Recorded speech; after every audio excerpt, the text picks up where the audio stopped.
Selamat pagi dan salam sejahtera. Berjumpa lagi kita dalam Sejahtera Asia bersama dengan saya Jonathan Ding dan Jessica John, edisi 17 Disember 2020 hari Khamis. Sedar tak sedar dah sampai pertengahan bulan Disember. Tengok Jess pun berpakaian merah macam dah mood Christmas saja. Selamat pagi Mestilah, Jess. tak sabar. Selamat pagi John. Apa khabar Jess? Khabar baik John. John dah buat persiapan Christmas ke? Persiapan Christmas hampir. Dan dengan cerita juga hari ini ramai juga yang terima gaji hari ini. Jess terima hari ini. Nanti just check account. Okey, bolehlah belanja hari ini. Baiklah, Boleh. seperti biasa selama 1 jam kami akan menemani anda di bersiaran langsung di TVS Astro saluran 122 dan kepada anda jangan lupa untuk mengikuti kita di media sosial Instagram, Facebook Sejahtera Asia dan boleh tonton episod kita sebelum ini di YouTube TVS TV. Baiklah, seperti biasa kami akan mulakan dulu dengan perkembangan ataupun berita ringkas dengan perkembangan COVID-19. Kita mulakan dulu dengan COVID-19 di Malaysia. Sebanyak 1,295 kes baru COVID-19 direkodkan semalam dan menurut Ketua Pengarah Kesihatan Tan Sri Dr. Noor Hisham Abdullah berkata, bilangan kes sembuh pula sebanyak 152 dengan jumlah kumulatif kes adalah 72,733 kes. Duka cita dimaklumkan bahawa terdapat 7 kes kematian COVID-19 direkodkan semalam menjadikan jumlah kumulatif kes kematian COVID-19 di Malaysia adalah sebanyak 429 kes. Selangor mencatatkan jumlah kes tertinggi semalam dengan 481 kes, diikuti Negeri Sabah 268 kes, wilayah Persekutuan Kuala Lumpur 232 kes, Johor 105 dan beberapa negeri lain di semenanjung Malaysia mencatatkan bawah 100 kes. Dan mungkin Jess boleh kongsikan perkembangan COVID-19 di Sarawak. Baik, COVID-19 di Sarawak. Tahniah lagi sekali buat rakyat Sarawak kerana semalam tiada kes baru direkodkan semalam. Ini menjadikan kes masih lagi kekal di angka ke-1,075 kes dan seterusnya kita beralih kepada perincian kluster John ya. Kluster juga tiada kluster baru direpotkan di semalam, namun masih lagi satu kluster yang aktif iaitu kluster besi dan satu lagi kes baru telah sembuh John dan telah menjadikan jumlah keseluruhan kes sembuh meningkat sebanyak 1,046 kes. Bagi ringkasan mengikut daerah di Sarawak, Serian kita tahu masih lagi berstatus kuning manakala 39 buah daerah lain kekal berstatus hijau John dan semoga cepat-cepat kita putuskan rantaian COVID-19 ini ya John. Walaupun Sarawak kebanyakan tempat berstatus hijau tapi kita janganlah ambil leka. Masih juga mematuhi SOP sebab virus tu masih juga berada di komuniti dan kita tak tahu virus itu ada di mana. Baiklah, untuk perincian berita seterusnya. Semalam, Kerajaan Sarawak memberi insentif sebanyak RM25,000 kepada 2 murid tahun 5 SK Temong, Macgrass Sawit dan juga Ali cakap Sarawak dan juga Nabiatul Dania Zulfika yang berjaya menggondol anugerah Best Film by Popular Jury di Festival Filem Sekolah-Sekolah Antarabangsa Alvarado baru-baru ini. Macgrass Sawit dan juga Nabiatul Dania Zulfika meraih anugerah itu bagi filem animasi pendek mereka dalam kategori sekolah rendah menerusi karya bertajuk Batu Bijanji yang bermaksud batu perjanjian dalam dialek Bidayuh Bisadong. Dan kepada anda yang mungkin nak saksikan hasil mereka ada di YouTube, boleh je search. Dan penghasilan animasi ini telah dibantu oleh guru mereka Wan Zulfadi Ad-Dini, Wan Azmi dan Wan Ridwan Patah. Tahniah kami ucapkan daripada Sejahtera Asia. Sangat berbakat ya adik-adik kita John. Itulah. Teruskan usaha anda adik-adik semua. Wishing you all the best lah. Baiklah, dengar cerita Jess ada cerita ataupun ada berita pasal haiwan. Okey John, Jess nak kongsikan. John suka gajah tak? Suka? Comel. Comel kan? Gajah ni makan apa John? Gajah makan buah-buahan dan juga tumbuh-tumbuhan. Betul. Okey. Jadi gajah ni sebenarnya haiwan herbivore ya. Gajah ni makan tumbuh-tumbuhan dan juga buah-buahan. Okey, Jess nak kongsikan sedikit berkenaan dengan mamalia ini.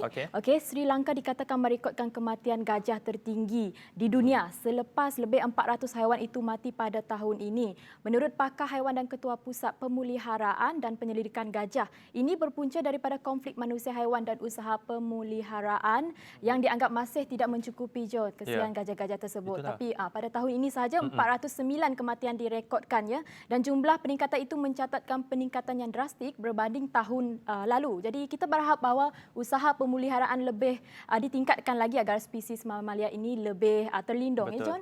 Ya, kalau kita tak menjaganya nanti akan pupus. Betul.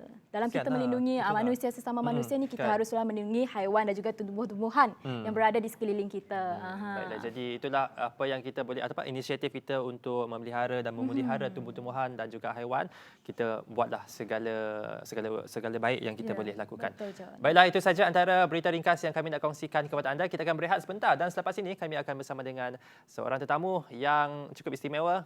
Banyak perkongsian yang beliau akan kongsikan kepada kami, semestinya hanya dalam Sejahtera Asia. Jumpa selepas ini.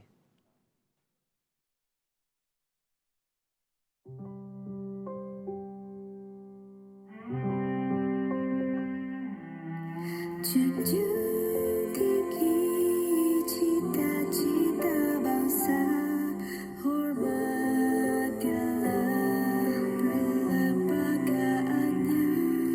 Marilah kita berganding tangan, hapuskanlah jurang perbezaan.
Beza agama, budaya, bangsa, kita Malaysia satu. Komuniti yang besar tanah Melaya, bumi kenyala, negeri bawah bayu dalam Malaysia. Kita jaga, kita bangkitkan bersama, harumkan negara ini Malaysia, kita merdeka.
Kembali lagi bersama kami di Sejahtera Asia bersama saya Jess dan John, dan kepada anda yang belum lagi mengikuti laman sosial kami, boleh pergi ke Facebook dan Instagram kami, type sahaja Sejahtera Asia, dan kepada anda yang terlepas rancangan yang sebelum ini, boleh juga pergi ke YouTube, type sahaja Sejahtera Asia. Baik John, betul. Hari ini siapakah tetamu kita hari ini John? Baiklah, pada pagi ini kita akan bersama dengan Ketua Pegawai Eksekutif Peryatim ataupun dikenali sebagai Lembaga Kebajikan Anak-anak Yatim Sarawak, Tuan Haji Muhammad Saleh. Tuan Haji, selamat pagi. Selamat pagi. Selamat datang ke Sejahtera Asia. Terima kasihlah sudi bangun pagi. Baiklah, kita tahu penubuhan peryatim adalah bertujuan untuk menjaga kebajikan anak-anak yatim di seluruh Sarawak, satu Sarawak. Dan kita nak tahu jugalah penghuni dalam kompleks anak-anak yatim. Penghuni kompleks anak-anak yatim ini terdiri daripada umur lingkungan berapa ni Tuan Haji? dikongsikan. Okay. Pertamanya ucapkan terima kasih ya kerana menjemput saya ke studio pada pagi ini. Lembaga Kebajikan Anak Yatim Sarawak ditubuhkan untuk objektif utama dia lah untuk menjaga kebajikan, memberi pendidikan kepada anak-anak yatim. Anak-anak yatim ni ialah anak-anak yang kematian bapa atau kematian ibu bapa. Kalau kematian bapa kita panggil yatim piatu. Umur yang kita terima ialah antara 7 tahun hingga 18 tahun. Ya, dan tidak mengira bangsa dan agama. Artinya setiap rakyat Sarawak kalau dia sebagai anak yatim yang memerlukan tempat perlindungan, kita bersedia untuk menerima mereka dan memberi kemudahan yang ada di yatim kepada mereka. Jadi macam kriteria untuk mereka memasuki di bawah lindungan peryatim ni, kedua-dua ibu bapa ataupun salah seorang meninggal dunia. Keutamaan kita ialah pertama yatim piatu. Yatim piatu ni kedua ibu bapa meninggal dunia. Yang kedua ialah yatim sahaja. Yatim sahaja iaitu bapa meninggal dunia. Kalau mak meninggal dunia, bapa masih hidup, kita lihat keadaan. Itu perlu diperhalusi lagi lah. Ada perbezaan di antara anak yatim dan anak yatim piatu ni tadi. Ya. Okey. Jadi sekarang ini berapa ramai penghuni di rumah anak-anak yatim sekarang ini, Tuan Haji?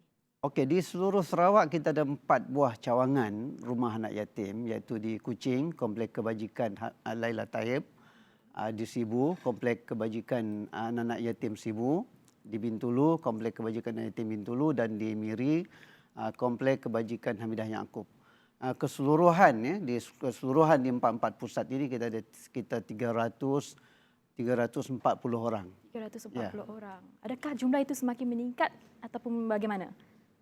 Jumlah ini ada masanya meningkat dan ada masanya kurang. Tapi kita lihat setakat ini agak meningkat sebab kebanyakan anak-anak yatim atau masyarakat dah mulai mengenali peryatim dan melihat kebaikan anak-anak yatim ini tinggal di asrama peryatim. Okay, jadi seperti yang Tuan Haji maklumkan tadi, juga diberi pelajaran education, pendidikan. Jadi kita nak tahulah pendidikan dia, adakah mereka belajar kat situ ataupun juga pergi ke sekolah kerajaan seperti biasa? Peryatim ni dia hanya sebagai rumah, rumah artinya anak-anak ditempatkan situ, diberi kemudahan dan mereka dihantar bersekolah, tapi tidak bersekolah di peryatim. Peryatim itu rumah saja. Kita hantar di sekolah-sekolah yang berdekatan dengan asrama peryatim, sama ada sekolah rendah atau sekolah menengah. Di peryatim itu sendiri kita menyediakan tuition untuk waktu malam, untuk kelas ulang kaji. Dan juga kalau ada anak-anak yang berjaya hingga ke peringkat universiti ataupun di pusat-pusat pengajian, kita akan membantu mereka. Bahkan selepas mereka SPM, kita akan membantu mereka untuk mencari peluang-peluang atau tempat-tempat yang sesuai untuk mereka mengikuti latihan bersesuaian dengan kelulusan mereka. Untuk penyediaan mereka keluar. Untuk keluar dalam Jadi masyarakat. ada had umur tak? I mean, kalau sampai setakat umur berapakah mereka akan dikeluarkan untuk... Okey, secara umumnya sehingga umur 18 tahun. Selepas 18 tahun mereka akan keluar untuk meneruskan kehidupan mereka. Tapi kalau mereka masih melanjutkan pelajaran ke IPT, ke universiti dan di pusat-pusat kemahiran, kita masih membantu mereka sehingga mereka tamat pengajian. Sehingga mereka boleh stabil dan boleh boleh meneruskan kehidupan mereka sendiri. Tapi adakah mereka ni ada ahli-ahli keluarga yang lain seperti saudara mara? Mereka ada keluarga, ada kalau yang yatim saja ibu atau mak masih ada, ataupun bapa saudara, nenek, boleh dikatakan semua masih ada keluarga lah. Tak adalah yang sebatang kara. Okey, tapi pusat-pusat anak yatim ni menerima juga mereka untuk membantu mereka lah dari segi kemudahan. Dan juga saya curious sikit dekat sini, kalau mereka pergi ke sekolah ni, kemudahan pengangkutan seperti itu bagaimana? Disediakan juga? Okey, kita ada kemudahan bas. Setiap kompleks kita ada bas, kenderaan bas berdasarkan jumlah anak-anak lah. Kalau di Kuching kita ada 3 buah bas. Dan van, jadi untuk menghantar dan mengambil balik mereka sekolah. Maksudnya memang ada kemudahan yang disediakan dari segi van, bas tu memang ada ya untuk menghantar dan mengambil mereka daripada sekolah. Di komplek Peryatim ni alhamdulillah kita punya kemudahan yang agak baik. Sebenarnya hasil sumbangan orang ramai. Okey. Sebab kita sebagai NGO, kita sendiri kita tidak ada, kita bukan menjana pendapatan ya. Kenderaan, bas dan sebagainya itu semuanya hasil sumbangan orang ramai. Selain daripada kemudahan tu, kita juga menyediakan kemudahan. Contohnya uniform sekolah. Ya, setiap tahun kita bagi seorang 2 pasang. Ayuran sekolah kita bayar. Buku-buku dan apa keperluan persekolahan itu akan ditanggung oleh Peryatim. Dengan arti kata bila mereka masuk Peryatim, sebahagian besar keperluan pribadi mereka akan ditanggung oleh Peryatim. Basic necessities lah yang diperlukan. Tahniah juga buat rakyat Sarawak kena menyumbang, boleh membantu mereka. Baik, okey, itu sahaja untuk segmen ini. Nanti kita akan teruskan perbincangan lebih lanjut lagi selepas break ini. Break awal betul. ni. Jadi kita akan berehat sebentar. Jumpa selepas ini.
Kembali lagi bersama dengan kami dalam Sejahtera Asia bersama dengan saya John dan juga Jess. Dan pada pagi ini tetamu kita Tuan Haji Muhammad Saleh, Ketua Pegawai Eksekutif Peryatim ataupun Lembaga Kebajikan Anak-anak Yatim Sarawak masih bersama dengan kami. Dan sebelum ini beliau banyak kongsikan mengenai lebih informasi mengenai Peryatim dan sebagainya. Jadi sekarang kita nak tanya Tuan Haji, dari segi bantuan pula, adakah bantuan mencukupi?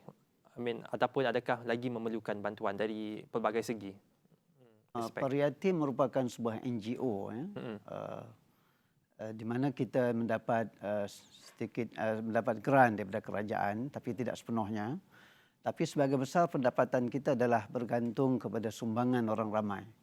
Jadi sumbangan orang ramai kepada Peryatim dalam pelbagai bentuk, baik sama ada di sudut kewangan, kewangan untuk pengurusan, untuk makan minum dan sebagainya, dan pembinaan sekolah, pengurusan kompleks-kompleks.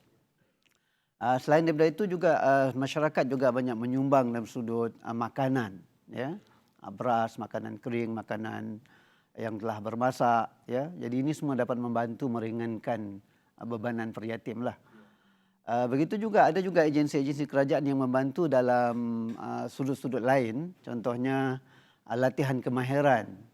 Contohnya Jabatan Pertanian membantu dalam melatih anak-anak, memupuk minat anak-anak untuk jadi petani. Contohnya kita ada program fertigasi. Dulu kita menanam rock melon, cili dan lain-lain lah. Begitu juga NGO lain juga membantu dalam konteks seperti kaunseling, program motivasi.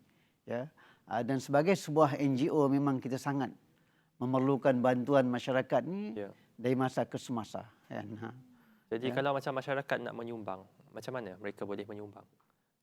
Mereka boleh menyumbang dalam bentuk keuangan, sama ada melalui potongan gaji. Sekarang ini untuk pengetahuan bahawa kita telah diberi kelulusan oleh pihak berkaitan untuk bagi contohnya Kekitangan Kerajaan Negeri Sarawak, mereka boleh mohon untuk pemotongan gaji. Kita ada program Permata Hati. Bagi kaki tangan mereka boleh buat pemotongan gaji, begitu juga persekutuan, kaki tangan persekutuan Mereka juga boleh membuat potongan gaji melalui angkasa. Jadi kita telah dapat kelulusan dan sekarang alhamdulillah lah mulai berjalan. Selain itu juga boleh melalui online sekarang ni. Betul. Ya, atau melalui tabung-tabung yang kita letakkan di masjid dan juga di kedai-kedai makan, di restoran-restoran. Ya. Kadang nampak ada tabung lembaga anak yatim dekat situ, boleh masukkan RM1, RM2. Selain itu juga boleh menyumbang dalam bentuk-bentuk yang lain lah yang bersesuaian dengan Makanan, keperluan anak asrama. beras. Ya. Maksudnya tak semestinya duit saja ni John. betul. Maksudnya kemudahan asas daripada segi motivasi seperti yang Tuan Haji maklumkan Ya. tadi, daripada segi latihan asas ya, Ya. supaya mereka boleh menghidupkan diri di luar sana nanti ya, selepas keluar dari Kerana rumah kita anak yatim. di Peryatim, kita bukan hanya melihat mereka masa sekarang, artinya bukan sekadar beri makan, minum, pakaian, tapi kita juga menyediakan mereka untuk setelah mereka keluar. Kerana kita tidak mahu masuk, maaflah dalam perkataan yang agak ini, masuk dalam keadaan miskin, keluar nanti pun masih miskin. Jadi kita nak keluar nanti mereka boleh berubah dan boleh mengubah keadaan keluarga mereka, kehidupan mereka lebih baik. Ya. Betul.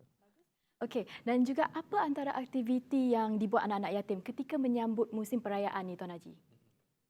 Ketika menyambut musim perayaan, satu, kebanyakan mereka ni diraikan lah oleh pelbagai agensi. Ya. Sebab di Peryatim kita bukan hanya ada Muslim tapi kita juga ada agama-agama lain. Ya. Cuma istimewanya anak-anak yatim ni ialah kalau hari raya semua mereka diraikan dengan hari raya. Kalau Christmas pun mereka diraikan. Artinya ramai pelawak-pelawak datang untuk memberi sumbangan Christmas kepada mereka. Ya. Itu kelebihan mereka lah. Pasti mereka seronok ni John dapat sambut perayaan. Betul tak? Tapi adakah mereka dibenarkan, macam contoh kalau mereka ada saudara mara dekat sini, adakah mereka dibenarkan untuk pulang bersama dengan pada keadaan biasa kita membenarkan mereka balik. Memang konsep Peryatim ialah kita juga tidak mahu hubungan keluarga, kekeluargaan tu terputus. Betul. Kita nak hubungan kekeluargaan tu tetap terjalin. Jadi biasanya pada musim cuti sekolah yang panjang dan pada musim perayaan mereka akan dibenarkan balik kepada keluarga masing-masing. Ya. Tapi antara aktiviti harian mereka, adakah itu berpandukan jadual yang telah ditetapkan pihak pengurusan? Okey, konsep kita di Peryatim ni ialah satu, kita nak anak-anak yang tinggal di asrama merasakan ini rumah kita. Bila rumah kita, memang kita buat peraturan, jadual dan sebagainya, tapi tidaklah seketat kita tinggal di sekolah berasrama biasa kan. Dia adalah peraturan-peraturan asas. Tapi di sana ada aktiviti, artinya mereka ada tuition, waktu malam ada tuition, ada kelas fardu ain, kelas Al-Quran. Mereka ada juga terlibat dalam petang-petang mereka dibenarkan ada aktiviti riyadhah, sukan. Dan juga mereka ada kelab-kelab. Ya, itu kelab, contohnya kelab pertanian. Mereka ada projek pertanian mereka yang mereka perlu buat setiap hari. Mereka ada kelab angklung, ada silat, ada kelab hadrah, nasyid. Jadi cukup sempurna lah sebenarnya. Cukup program yang bagus Peryatim ni. Jadi sekali lagi terima kasih Tuan Haji atas perkongsian yang telah pun dikongsikan dengan kami di Sejahtera Asia. Banyak sebenarnya ilmu-ilmu ataupun info baru yang sebenarnya ramai yang saya rasa tak tahu. Termasuk saya sendiri. Tapi itulah jadi terima kasih sekali lagi Tuan Haji. Terima kasih Tuan Haji. Itu saja untuk perkongsian untuk anda. Jadi terima kasih. Kita akan berehat sebentar. Selepas ini kami akan kembali lagi dengan seorang lagi tetamu yang akan bersama dengan kami. Jangan ke mana-mana. Jumpa selepas ini.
Betul.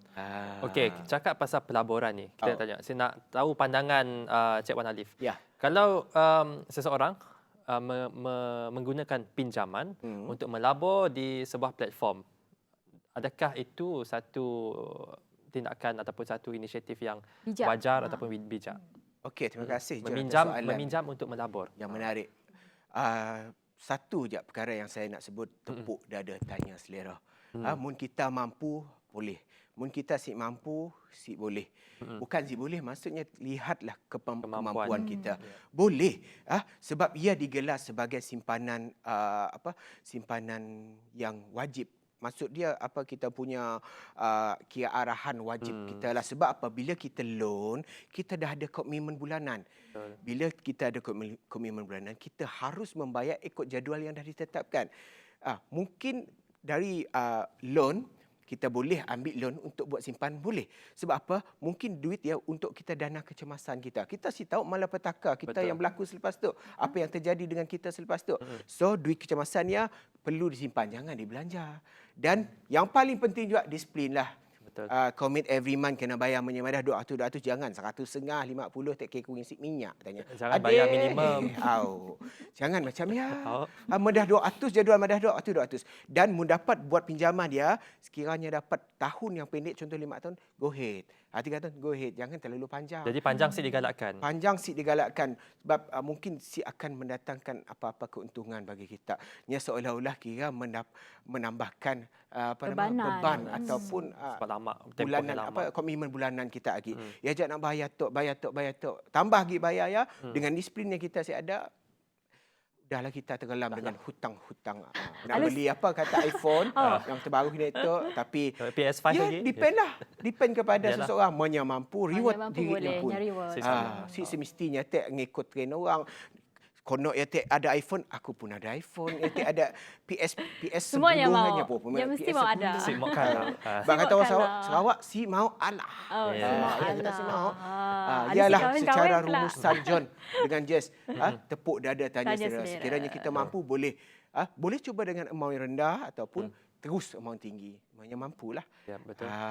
Okey, bagi John yang nak kahwin ni, okey, apakah Amin, amalannya? amin. Amalannya agar tidak menjadi boros dan tak membazir ni sebenarnya. Spesifik lah sebab semua orang tahu kita kena menyimpan. Memanglah boleh menyimpan tapi disiplin tu sebenarnya susah. Memang nak disiplin kontrol. susah.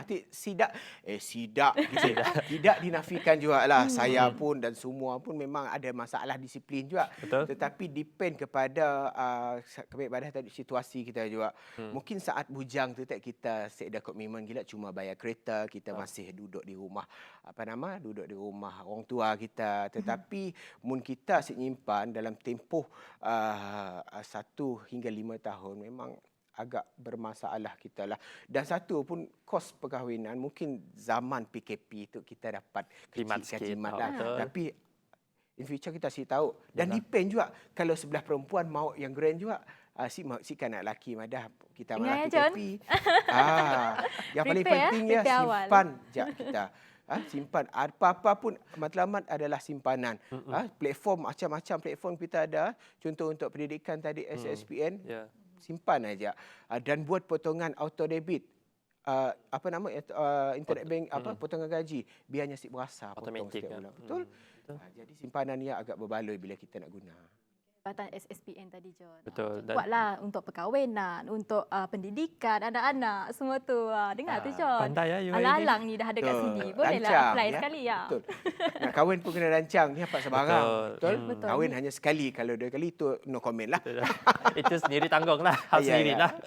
Okey. Baiklah. Tapi untuk perlindungan ibu bapa, contohnya macam kami ni yang masih remaja, tapi ada tak apa-apa perlindungan? Remaja lagi ke? Remaja lah. Okey. Akhirnya Ni dewasa remaja lah. saja. Dewasa. Perlindungan. Perlindungan untuk orang tua, kita. orang tua kita. Orang tua kita perlindungan macam yang kami padah tadi memang tu ada sediakan. SSPN melalui SSPN Plus nya ada takaful masing-masing dalamnya. Boleh register nama nama ayah, ibu dan bawahnya penerima manfaat adalah kita. Walaupun kita tu dah ada tua tapi mun kita nak register atas nama kita juga pun boleh jadi masalah sebab SSPN Plus melalui package intan RM30 sebulan, komitmen RM30 sebulan yang pun takaful adalah RM10 saja dan cover sehingga RM40,000. Rasa ya keluar RM10 je. Ya, true. I mean dia dah masuk dalam 30 tu kan, betul. Puan Alif. Dia RM30 tu dah masuk dengan perlindungan sekali. Ya, betul. Jadi tak payah tambah lagi RM10. Jadi itulah banyak perkongsian oleh Wan Alif. Terima kasih banyak-banyak. Terima kasih. Terima kasih, Jess. Saya Terima rasa, kasih, John. banyak memberi manfaat kepada penonton-penonton kita terutamanya dari segi pengurusan wang, dari segi pelaburan, SSPNI dan sebagainya. Jadi sekali lagi terima kasih. Ya, terima kasih. Terima kasih ya, Datuk Wan Alif. Dan sebelum kita nutup, saya pun ada pantun. Okey, nutup. Ada silakan. lagi Jom, pantunnya. Semua beli Maunya pantun siapa saya. terfikir kali. Siapa? Okey. SSPN menabung untuk semua. Wow. Untuk kepentingan hidup bersama. Terima kasih kepada kita orang semua. Semoga bermanfaat dan kongsi bersama. Itu dia. Terima kasih. Terima Baiklah, kasih. atas pantun tadi. Terima kasih dan itu saja siaran untuk Sejahtera Asia untuk hari ini dan untuk minggu ini juga. Kami dari Sejahtera Asia mendoakan agar penonton semua terus sihat dan enjoy your weekend. Kita jumpa lagi minggu hadapan hanya dalam Sejahtera Asia daripada inspirasi kami cetuskan inovasi. Jumpa minggu depan. If you only had a day in Kuching, where would you go? Would you go beyond the familiar? Would you explore further? Would you discover traditional trades and embrace the craftsmanship?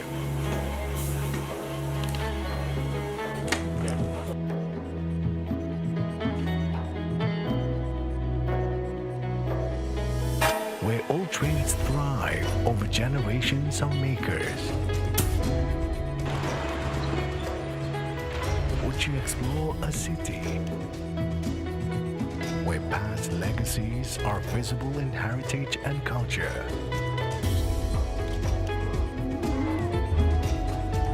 Would you measure your day in your own heartbeat or by moments that take your breath away?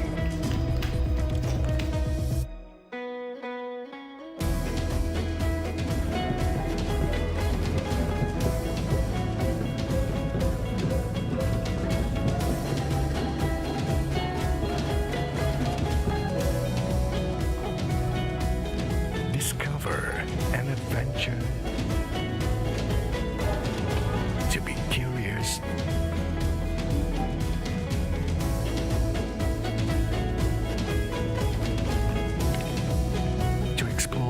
timeless history and be captivated by a crossroad of cultures where the river connects as well as nourishes.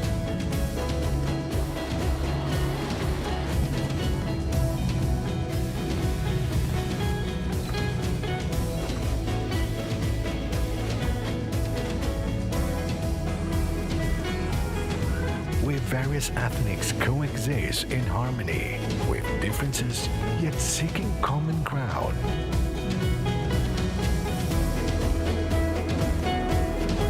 Decorating the streets and back alleys of Kuching. Would you taste unforgettable palate delights where the best dishes are our street food?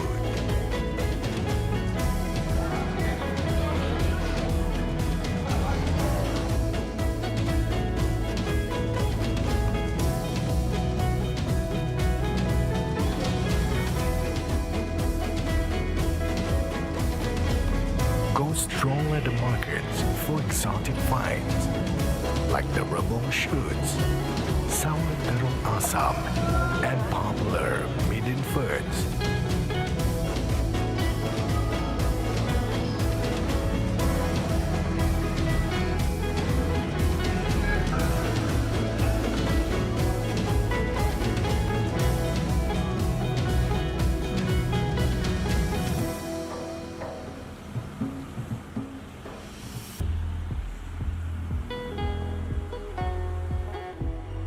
Would you walk through places of worship to learn centuries worth of wisdom, to expand your horizon and perspectives from sacred, spiritual sites across faiths?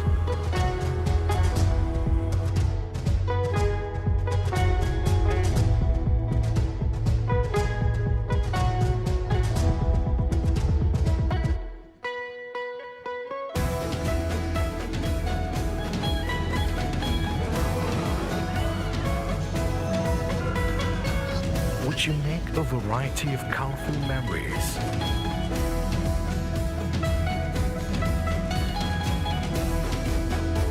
And embrace the beauty of traditional heirlooms?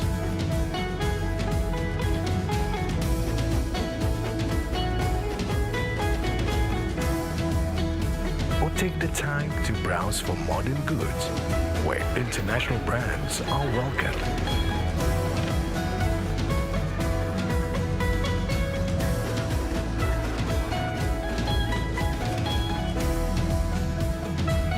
You savor the freshest seafood and local side dishes served with a smile, where each menu comes with an explosion of flavors to suit every taste bud.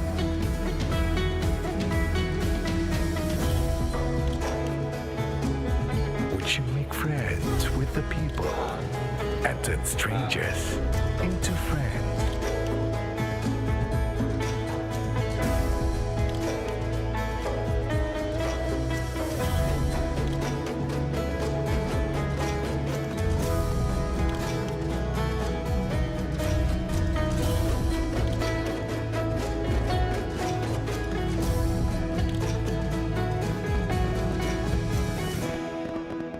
This is the homeland of unity, diversity, and serenity.